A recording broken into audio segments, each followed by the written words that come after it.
estar aqui com vocês. Ontem eu estava aqui no culto e o ministro olhou assim para mim e falou: amanhã você tem 20 minutos aí para você pregar. Eu falei: ô Jesus, é que corri, tentei preparar aqui uma mensagem. O Espírito Santo vai nos dirigir, vai ser uma bênção, tá bom? Em 20 minutos eu vou correr bastante, hein? Para que a gente consiga terminar tudo bem. Vamos orar a Deus? Senhor Deus, Pai, nós queremos que o Senhor venha trabalhar em nossas vidas, que o Senhor, Pai, venha abrir os nossos corações, abrir a nossa mente. Ó Jesus, que seja falado, seja para a honra e glória do Senhor. Nós te agradecemos em nome de Jesus. Amém? Amém. Então vamos lá, está frio lá fora, mas aqui dentro eu acho que está bem quentinho, hein? Na hora de sair, da esposa, Silvana, está isso comigo. Na hora de sair, assim, a gente falou: gente, mas que frio! Mas Deus é bom, trouxe a gente e vai ser maravilhoso hoje. Olha, a gente vai falar hoje sobre sabedoria, né? Quando a gente vai falar sobre sabedoria, para alguns, sabedoria vai falar sobre negócios, para outro, nós vamos falar sabedoria e vai encaixar perfeitamente na nossa vida pessoal, e nós precisamos estar atentos, né? Nós vamos falar de sabedoria, mas não é aquela sabedoria comum que, de repente, as escolas falam, as escolas ensinam, e você aprende. É muito bom a escola, é muito bom o ensino. Eu incentivo a todos que nós devemos sempre buscar conhecimento. Mas hoje nós vamos falar de um conhecimento muito maior, aquele conhecimento que vem do céu, aquele conhecimento que vem do Senhor. E é esse conhecimento que faz toda a diferença nas nossas vidas. Hoje eu pretendo, na cabeça de alguns, assim, fazer uma revolução na cabeça de algumas pessoas, tá? Então, estejam aí abertos, porque vai ser maravilhoso, tá? Então, o tema que eu coloquei: sabedoria que prospera, a mente do vencedor na vida pessoal e nos negócios, tá? Ok, vamos começar lá pelo livro de Provérbios, né? O capítulo é o 4, eu vou ler o versículo 7, 8 e 9, tá? Diz assim, ó, não precisa não, né, Pedro? Vou ler para vocês. Diz assim, ó: o princípio da sabedoria é: adquira a sabedoria. Sim, com tudo o que você possui, adquira o entendimento. O verso 8 diz: valorize-a, a sabedoria, né? E ela o exaltará, abrace-a e ela o honrará. O versículo 9 diz assim, ó: ela porá um belo diamante sobre a sua cabeça e lhe presenteará com uma coroa de esplendor. Amém? Amém.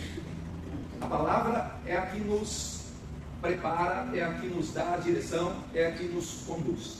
E a palavra deixou muito claro aqui o que é que nós devemos fazer e o que Deus tem preparado para fazer na nossa vida, se nós estivermos atentos, se nós absorvermos a palavra, se nós guardarmos ela no nosso coração, tá? Então, vamos lá. Sabedoria não é só conhecimento. Sabedoria é saber aplicar a verdade de Deus à sua realidade.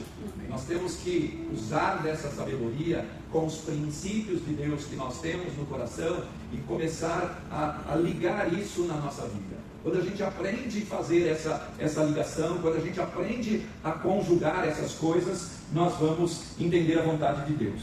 E muitos de vocês têm conhecimento, mas falta sabedoria para sair do lugar. Você sabe que Deus tem o melhor para você, mas você ainda não está vivendo isso. Você ainda está aquém daquilo que Deus tem preparado para você. E nós sabemos que Deus tem o melhor para cada um de nós. Então vamos começar a entender, né? Por quê? Porque a sua mente não foi reprogramada. Vamos aprender hoje 4 pilares da sabedoria para que isso possa tocar nas nossas vidas. Então, eu quero hoje que a gente entenda, fazendo uma analogia com os computadores, né? Que a gente reprograma, né? Nós vamos reprogramar a nossa mente. Sabe por quê, pessoal? Alguns têm uma mente avançada, alguns têm uma mente acelerada, alguns têm uma mente que ela viaja, assim. São pessoas que, né? E tem algumas outras pessoas que, de repente, ele tem a mesma mente desse outro, né? Ele tem a mesma mente, que é uma mente poderosa, mas às vezes a mente dele está travada.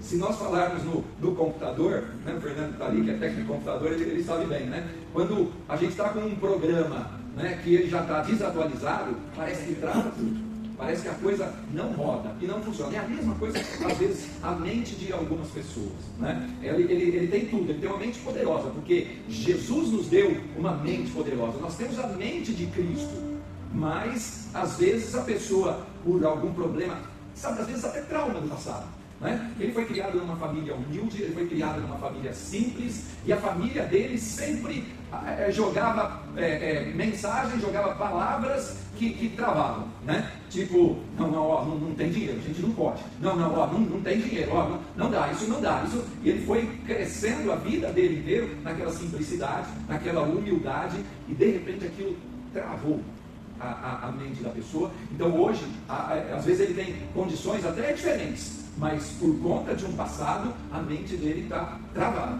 E o nosso objetivo hoje é destravar essa mente para mostrar para vocês como Deus pode mudar completamente. Então hoje nós vamos reprogramar a nossa mente, tá? E aí, nós vamos falar de um dos princípios aqui, né? Nós vamos falar assim, o primeiro princípio, que é a sabedoria para renovar a identidade. E aí eu vou ler um versículo aqui bastante importante. Está lá em Romanos 12, 2. É um versículo que todo mundo já ouviu nas nossas igrejas, todo mundo já fala bastante, tá? Romanos 12, 2.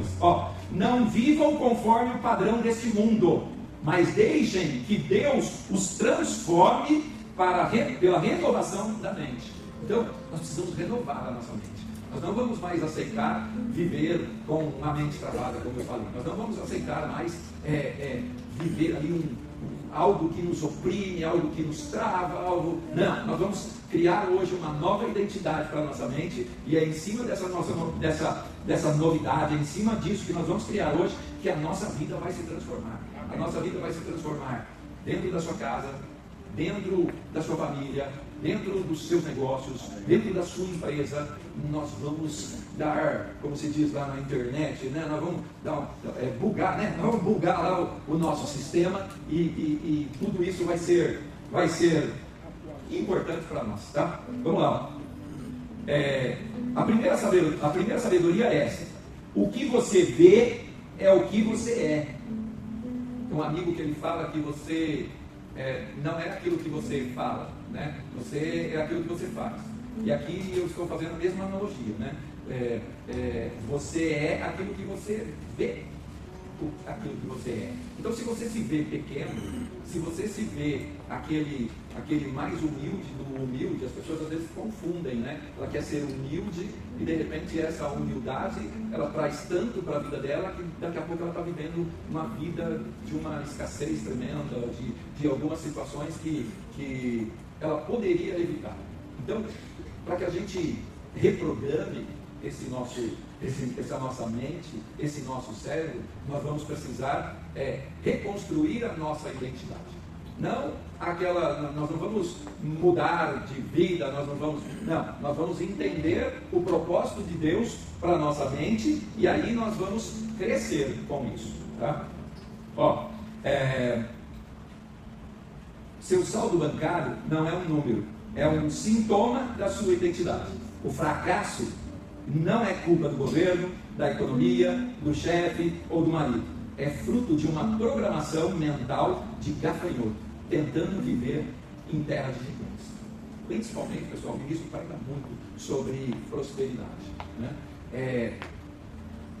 Quando ele fala aqui que nós temos às vezes um cérebro de gafanhoto querendo viver em terra de gigantes, quem está no mundo dos negócios sabe que aí fora é uma concorrência enorme, é uma dificuldade enorme em tudo, né? E aí a gente reclama do governo, a gente reclama dos impostos, a gente reclama do mercado, a gente reclama dos bancos, a gente reclama dos juros, a gente reclama de tudo, né? Mas será que é para isso que eu tenho que olhar? Ou será que eu posso passar por cima de tudo isso, eu posso superar tudo isso e eu posso transformar o meu negócio, o meu mundo e fazer a diferença? Eu não preciso, vamos falar assim, né, no mundo, no comércio aí fora, é uma concorrência enorme, né? Mas eu já vi até ruas temáticas, né? Aqui em Santo André, ali embaixo, tem uma rua que é cheia de concessionárias de carro, né? E você vai lá nas concessionárias, todas elas estão vendendo, e é uma do lado da outra. E se eu fosse olhar com os olhos críticos, né, eu falaria, mas tem uma concessionária do lado da outra, tem uma, né, e eu não iria ter a visão que Deus quer que eu tenha. Deus pode fazer a diferença na vida das pessoas, independente de qualquer coisa. Eu estava outro dia comentando com um ministro, e eu falei para minha esposa também, eu falava, Deus tem um carinho tão grande comigo, Deus tem um carinho tão especial comigo, e aí não é porque eu sou em Joias Azuis, como eu sempre brinco com vocês, né? Talvez por conta da minha postura, por conta do meu relacionamento com Deus. Eu falava do pastor, pastor, tem gente que ganha muito mais dinheiro do que eu ganho, né? São pessoas que são muito bem sucedidas, né? Mas eu, com o meu salário, com aquilo que eu ganho, Deus tem me dado tanta coisa que de repente Ele não deu para o outro que ganha o dobro do que eu ganho. E aí você começa, mas que matemática é essa? Gente, é a matemática de Deus. Na matemática de Deus, 1 mais 1 não é 2 não, né? Então, Deus trata diferente aquele que pensa diferente. E nós vamos ver aqui à frente o que Deus espera de nós, o que Deus quer de nós. E se você não estiver nessa mesma sintonia com Deus, você fica para trás, né? Vamos avançar aqui, nós vamos entender. Você não fatura o que precisa, você fatura o que a sua identidade permite. Então, sabe aquela coisa que está na sua cabeça? Não, olha, o dinheiro esse mês não vai dar, olha, eu não vou conseguir, olha, aconteceu isso, aconteceu aquilo. Se você fica se travando com essas situações, pode ficar tranquilo, você vai ter uma vida travada mesmo. Tudo aquilo que você fala, tudo aquilo que você já está pregando na sua vida, vai acontecer. Por isso que nós precisamos ter um outro pensamento. Nós precisamos ter um outro pensamento, né? Se você se enxerga pequeno, seu negócio nunca terá espaço para crescer. Se você se enxerga falido, a prosperidade vai correr de você. Sabedoria é entender que a sua identidade é o teto do seu sucesso. Lembra que eu falei? Aquilo que você se enxergar, aquilo que você achar que você é, assim você será. E o que Deus quer para nós? O que Deus espera para nós? João 10:10, lá na parte final, ele já traz para a gente, né? Ele garante vida e vida em abundância. Pessoal, se você não está vivendo essa vida em abundância, tem alguma coisa errada. E não está errado no mundo, não está errado. Não, está errado com a gente. Está errado com a gente. Então é por isso que eu estou falando hoje, para que a gente reprograme aqui o nosso cérebro, para que a gente reprograme aqui os nossos interesses, né? Para que você possa viver os planos de Deus para você. Você acha que Deus quer que você viva uma vida cheia de dificuldades, uma vida lascada, uma vida cheia de luta? Não, ele quer que você tenha uma vida e uma vida em abundância, né? Lógico, às vezes nós passamos aí por alguma situação, vai passar, mas Deus quer, muitas vezes Deus está nos medindo, muitas vezes Deus está te testando, para saber até onde você está determinado. Eu sempre conto, quando eu tenho a oportunidade de pregar, que uma vez eu tinha uma dificuldade, eu estava indo, eu já tinha aprendido um monte de coisa com Deus, eu já tinha nas pregações de determinação da Igreja da Graça, é uma igreja de determinação, eu sabia determinar, eu sabia a autoridade que eu tinha, eu sabia o que eu tinha que fazer, e eu fui para resolver um problema lá em São Paulo, eu estava no carro sozinho, e era um problema grave, era um problema, né? E aí eu estava lá no carro, e eu comecei a orar, a conversar com Deus, e Deus me deu uma ousadia, né? Que eu falei para Deus, eu falei, Senhor, o Senhor já me ensinou, pode deixar que eu sei o que eu vou fazer, então o Senhor fica em cima só olhando, viu? O Senhor vai ver que eu aprendi a lição direitinho, né? Mas que Deus naquela hora, Ele ficou tão feliz comigo, né? Porque Ele viu a minha ousadia, Ele viu como eu estava com a autoridade, Ele viu que a minha mente era uma mente de vencedor. Não era uma mente, eu não estava em dúvida se aquele problema era aquela coisa horrível, se eu ia chegar lá e ia dar tudo errado. Não, a minha mente já sabia exatamente o que eu tinha que fazer. E se eu fizesse exatamente aquilo, a resposta de Deus, ela é certa. Você tem promessa? Você tem promessa? Eu tenho uma promessa para a sua vida? Irmão, irmã, vai acontecer. Mas eu não sei, eu sei lá. Esquece, amigão. Ele é aquele que não vai voltar atrás. Ele é Deus. Ele pode todas as coisas. Qual é o pai que quer ver o filho na miséria, na vida desgramada, na vida... Não quer.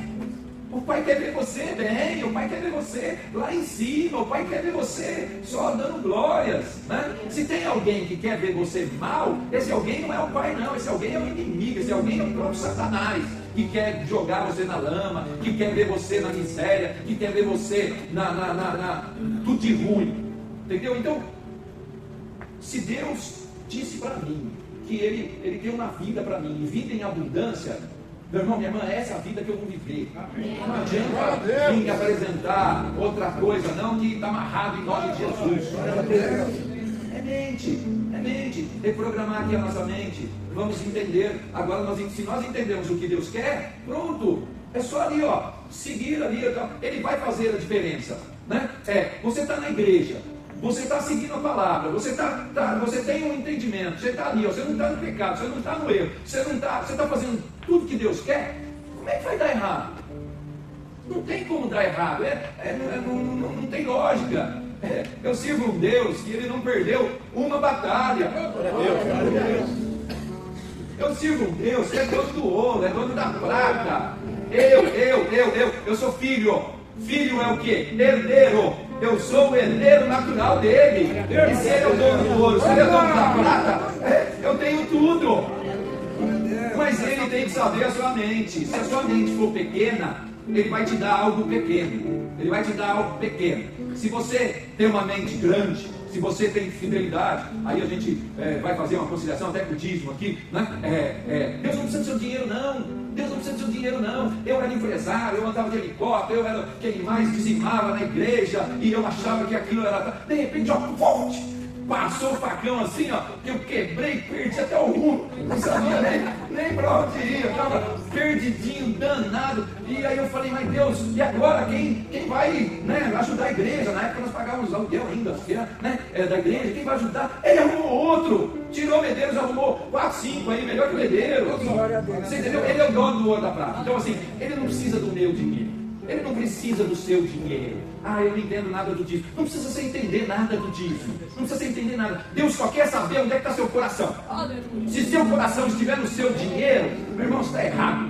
Você está errado. Seu coração está no seu dinheiro, você vai morrer com seu dinheiro, você vai estar lascado com seu dinheiro, você pode quebrar com seu dinheiro. Eu tinha até helicóptero. E aí? Ele quer ver onde é que está seu coração. Então, você ser fiel no dízimo, é Deus ver onde é que está o seu coração. Então, mas se eu ganhar 100 mil, é 10 mil de dízimo. A igreja nem precisa desses 10 mil, né? É muito, né? Deixa eu dar ali para os irmãozinhos que precisam ali, eu vou comprar em cesta básica, Mas é isso que a palavra diz? Não. Então por que você vai fazer diferente do que Deus quer? Aí eu tinha lá uma dificuldade, né? Aí eu tinha dificuldade de entender. Aí lá naquela época, década de 90, Deus era cheque, né? A gente dava cheque. Aí eu fazia o dízimo, o cheque, colocava lá, Igreja Internacional da Graça de Deus, nominal, porque, né? Vai que desfia, então já está nominal ali. Aí um dia aconteceu uma situação toda estranha, não na Igreja da Graça, eu vacilei, acabei dando dízimo em outra igreja, e aí acabou dando uma confusão danada, né? E tudo para eu me desviar, para eu me desentender como dízimo. Aí Deus falou no meu coração claramente. Ele falou, Pedrinho, quando você assinou o seu checão lá, eu já recebi. Você entendeu? Não liga para se o pastor vai desviar, se o irmão vai desviar, se eu não. Esquece isso, meu irmão. Eu já recebi. E eu já abri as janelas do céu. A sua vida, bênçãos tal que delas venham arrastando. Ele já fez, né? Então, aí eu fui entender, né? Então, hoje eu tenho uma paz tão grande com Deus com relação ao dízimo, que ninguém precisa me falar, eu sei da minha obrigação, eu sei, você entendeu? Então, bom, eu estou desviando aqui do falando disso, não é isso que eu queria falar. Misericórdia aí, tá? Sabedoria entender que a sua identidade é o teto do seu sucesso. Aí já falei aqui do João 10, né? Agora nós vamos para o segundo pilar aqui, ó. O primeiro é a renovação da nossa identidade. O segundo pilar, sabedoria para tratar a raiz. E nós vamos lá em Lucas 6, o versículo 44. Diz assim, ó: cada árvore é conhecida pelo fruto que dá. Cada árvore é conhecida pelo fruto que dá. Você não vai tirar uma maçã de uma laranjeira, entendeu? Então a segunda sabedoria é: trate a raiz. Trate a raiz. Não adianta você pintar o fruto, não. Não adianta você querer pintar a maçã de azul, não adianta, né? Então, trate a raiz, tá? Muita gente tenta mudar o fruto, troca o marketing da empresa, a logomarca da empresa, o nome da empresa, mas o fruto continua árvore. Por quê? Porque o problema está na raiz. O missionário, uma vez, pregava e ele falava, gente, você está com problema? Vamos tratar lá na raiz do problema. né? Então, é a mesma coisa aqui, tá? Nós vamos tratar a raiz. O seu bloqueio financeiro pode ser um trauma de infância, lembra que eu falei? Talvez você tenha ouvido que dinheiro é sujo, que o rico não entra no céu, lembra? Quem já ouviu isso? O rico não entra no céu, porque eu não quero ser rico. Mas você não quer ser rico, não tem problema não, passa pro outro, deixa que eu quero, né? Deixa que eu quero, né? Esse lixo mental está sabotando o seu próximo milhão, né? Sabedoria é ter coragem de examinar a raiz. Você nunca terá o que você critica. Se você fala mal de quem prosperou, sua mente cria um bloqueio para te manter longe do dinheiro. Você não falou, não, então vai ficar longe do dinheiro, né? Limpe a fonte, reprograme-se, aí sim a prosperidade flui. Terceiro pilar, a sabedoria para assumir o volante. Deuteronômio 28:13 diz assim, ó: o Senhor te porá por cabeça e não por cauda. Essa terceira sabedoria é assumir o volante. A mente pequena, ela viciada em desculpas. O funcionário que errou, o imposto subiu, o mercado desviou. A mente próspera é cheia de sabedoria e ela assume a responsabilidade total. Eu falo muito lá no meu escritório, eu falo muito no gabinete da Silvana, eu falo muito na igreja, sabe? Bate no peito, não posso fazer um negocinho. Bate no peito, chama a responsabilidade, assuma a responsabilidade, para de transferir culpa. Para de transferir culpa. Ah, porque foi fulano, ah, porque foi ciclano, ah, porque não sei o quê. Para com isso, meu irmão. Bate no peito, chama a responsabilidade. Você agora, ó, tem uma mente evoluída, você tem a mente de Cristo, você é poderoso, você pode todas as coisas. Bate no peito, chama a responsabilidade. Para de ser Quando você para de apontar o dedo, você retoma o poder sobre a sua própria história. Quer ver outra coisa que eu falo? Problema. Tem gente que só fica no problema. Mas só fica no problema. Só fica no problema. Não sabe sair do problema. Não sabe sair do problema. Nós precisamos aprender a sair do problema. Tá? Ok. Sabedoria é saber que o reino de Deus pertence aos que avançam, não aos que recuam. Você não nasceu para ser refém das circunstâncias. Você nasceu para ditar as regras no seu mercado, na sua vida. Pare de jogar para perder. Sabe aquelas pessoas? Quem joga com medo de errar já entra no campo derrotado. O sábio arrisca sob a direção do Espírito. Ele não tem medo de errar, ele tem medo de não tentar. E por último aqui, ó, sabedoria para multiplicar. Lá em Mateus 25, 29, diz assim, ó: pois a quem tem, mais será dado, mas ao que não tem, até o que tem será tirado. Lembra lá da parábola dos talentos? Então, você foi feito para multiplicar. Se você não está multiplicando, meu irmão, lembra lá do servo? Você recebeu um talento, recebeu 2 talentos, recebeu 5 talentos, lembra lá? E aí? Você pegou o seu talento e você está enterrando? Não é isso. Aí o empresário foi feito para multiplicar, foi feito para ganhar dinheiro, foi feito para dar resultado, foi feito para contratar muita gente, foi feito para vender muito, foi feito para... Quanto mais ele crescer, se ele tiver a visão de Deus, ele vai saber dizimar, ele vai saber ofertar, ele vai saber respeitar as regras que Deus deu para ele, e ele vai ser uma bênção. Tá? Amém. Ó, multiplique o que está nas suas mãos. Deus não abençoa bagunça, Ele abençoa ordem, projetos, sistemas e visão. A mente pobre foca no ganho de hoje. A mente sábia foca em legado, futuro e escala. O servo que enterrou o talento tinha medo. E o medo é o maior assassino de empresas, de negócios, de sonhos e de vidas. Se você não investe, não arrisca, não cria sistemas que funcionam sem você, você não tem um negócio, você tem um emprego de luxo.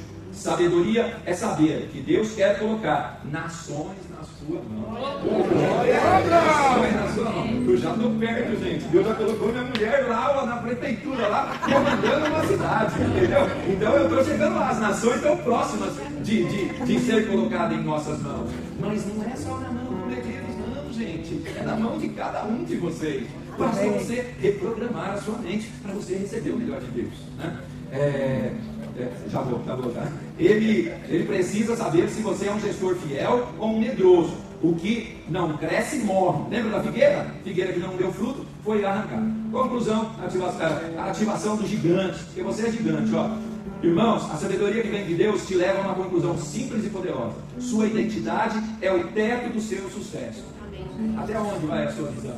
Até onde vai a sua mente? O que você está esperando para você, né? Se sua mente for pequena e escassa, qualquer lucro será passageiro. Mas se sua mente for próspera, renovada pelo Espírito, qualquer crise será apenas o degrau para o seu próximo nível, um impulso para cima. O conhecimento de ontem não serve para o amanhã. Não pare de crescer. Curve-se diante de Deus, mas levante-se com a autoridade de quem tem a mente de Cristo. Ele é o dono de tudo e você é o herdeiro legítimo.